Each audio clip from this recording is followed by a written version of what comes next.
The diner was quiet that morning, the kind of stillness that made the clinking of coffee cups sound almost too loud.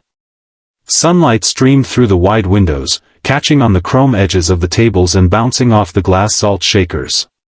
At the corner booth sat Walter Branson, an 81-year-old Korean War veteran who came here every morning at exactly 8:15. He wore his favorite flannel shirt, faded at the elbows, and a pair of heavy boots that had seen more winters than most men in the room had lived through. His hands shook slightly as he lifted his cup of black coffee. But his eyes, though tired, carried the quiet dignity of a man who had once stared down fear in battle, but that quiet morning was shattered in an instant. A younger man, broad-shouldered and meanied, had been arguing with the waitress about his bill. His voice grew louder, his temper hotter, until he turned and noticed Walter watching quietly from his booth. Something about the old man's steady gaze, his calm presence, must have pricked the thug's fragile pride. Before anyone could stop it, he stormed over and struck Walter across the face. The sound echoed through the diner like a gunshot. Cups rattled. People froze. And Walter, his cheek burning red, simply raised his hand to his face, stunned not by the pain, but by the cruelty of it. If you believe in kindness, in respect for those who came before us, and in the power of second chances, please take a moment to like this video, share it with friends, and subscribe to Kindness Corner. Your support helps spread these powerful stories of humanity. The diner fell into a heavy silence.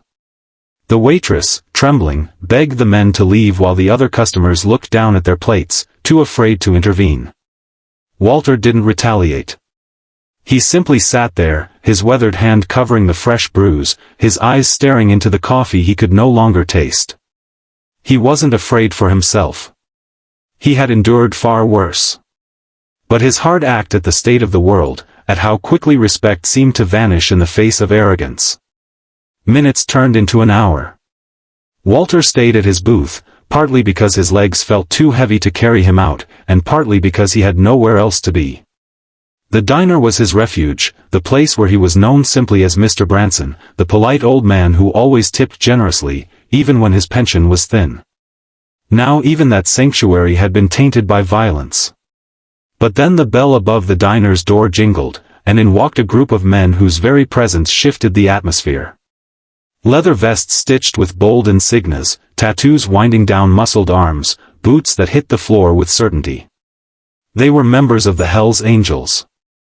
At their center walked them taller than the rest, his gray-streaked beard giving him an air of authority. His eyes scanned the room until they landed on Walter. And in that moment, a ripple of recognition passed through the old man's tired expression. The leader of the group was Thomas Branson, Walter's son. The thug who had struck Walter was still in the diner, smugly chatting with a friend near the counter, unaware of what was about to unfold. But Thomas saw the bruise on his father's face instantly, and his jaw clenched. The other bikers noticed, too. The room held its breath, unsure whether violence would erupt again. But Thomas didn't charge forward. He walked slowly, deliberately, to his father's booth, sat down across from him, and placed a calloused hand over Walter's trembling one. The two men sat in silence for a long moment, the bond between them unspoken, but unmistakable. Walter, who had once held his son as a crying boy in his arms, now looked at the men he had become, fierce, loyal, unyielding. For years Thomas had been estranged from him, his path into the biker world, one Walter struggled to understand. But here in this diner, the years of distance didn't matter. Blood did. The thug finally noticed the newcomers and laughed. "What? You need your gang to protect you, old man," he sneered, standing up and puffing out his chest. The room tensed again, but Thomas remained seated, his gaze steady as stone. The other bikers stood behind him, silent, their presence enough to make even the bravest men reconsider his actions. Then Thomas spoke, his voice low but firm, every syllable dripping with authority. "That man you laid your hand on is my father. He's an 81-year-old veteran who gave more for this country than you ever will. And you thought it was tough to slap him." The thug's grin faltered. Suddenly, the weight of the room pressed down on him. The stares of the customers, the silence of the bikers, the quiet strength of the old men he had struck. Thomas didn't raise his fist. He didn't need to. His words alone carried a force greater than any punch. Slowly, the thug backed away, muttering something under his breath before fleeing out the diner's door. No one followed him. There was no need. His shame would follow him farther than any man could. Walter finally exhaled, the tension leaving his body. For the first time that morning, he allowed himself a small, weary smile.